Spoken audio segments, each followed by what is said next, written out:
5 ವರ್ಷವೂ ಕೂಡ ನಾನೇ ಮುಖ್ಯಮಂತ್ರಿ. ಘಂಟಾಘೋಷವಾಗಿ ಮುಖ್ಯಮಂತ್ರಿಗಳು ಹೇಳಿದ್ದಾರೆ. ವಿಧಾನಸಭೆಯಲ್ಲಿ ವಿಪಕ್ಷಗಳಿಗೆ ಸಿಎಂ ಗುದ್ದು ಕೊಟ್ಟಿದ್ದಾರೆ. ಮತ್ತೆ ನಮ್ಮ ಪಕ್ಷ ಅಧಿಕಾರಕ್ಕೆ ಬರುತ್ತೆ. ಮುಖ್ಯಮಂತ್ರಿಗಳು ಮಾತನಾಡಿರೋದಿದು. ನಾನೇ ಸಿಎಂ ಆಗಿರ್ತೀನಿ ಅಂತ ಸಿದ್ದರಾಮಯ್ಯನವರು ಹೇಳಿದ್ದಾರೆ.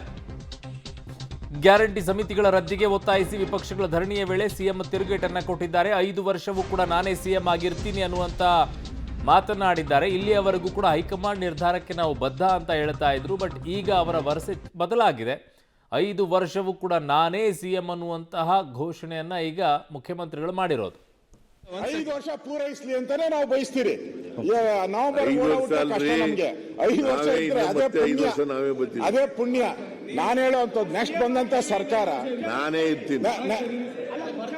ನೆಕ್ಸ್ಟ್ ಬಂದಂತ ಸರ್ಕಾರ ನೀವೇ ಏನಪ್ಪ ನೀ ಕಡೆ ಬಾಪ ಅವ್ರ ಕರಿಯಲ್ಲಿ ನೀ ಕಡೆ ಮಾತಾಡ್ತಾ ಇದ್ದೀನಿ.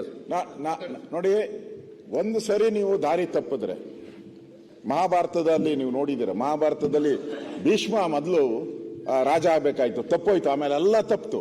ಈಗ ಇವರು ಅತಂತ್ರದ ದಾರಿ ಇಕ್ಕಿದ್ದಾರೆ, ಕವಲು ದಾರಿಗೆ ಇಕ್ಕಿದ್ದಾರೆ. ನಾಳೆ ಈಗ ಸದನದಲ್ಲಿ ಮಾತನಾಡಿರೋದು, ವಿಪಕ್ಷಗಳು ಪ್ರತಿಭಟನೆಯನ್ನು ಮಾಡುವಂಥ ಸಂದರ್ಭದಲ್ಲಿ ಮುಖ್ಯಮಂತ್ರಿಗಳು ಹೇಳಿದ್ದಾರೆ ನಾನೇ ಮುಖ್ಯಮಂತ್ರಿ ಆಗಿರ್ತೀನಿ ಅಂತಿದ್ದಾರೆ. ಬಟ್ ಆ ಕಾನ್ಫಿಡೆನ್ಸಲ್ಲಿ ಹೇಳ್ದಂಗಿಲ್ಲ. ಅವರು ಜಸ್ಟ್ ಹೇಳಬೇಕು ಆ ಸಂದರ್ಭಕ್ಕೆ ಅನ್ನೋ ರೀತಿಯಲ್ಲಿ ಹೇಳಿಕೆ ಇದೆ. ಅವ್ರಿಗೂ ಗೊತ್ತಿದೆ ಪರಿಸ್ಥಿತಿ ಏನು ಅಂತ ಹೇಳಿ.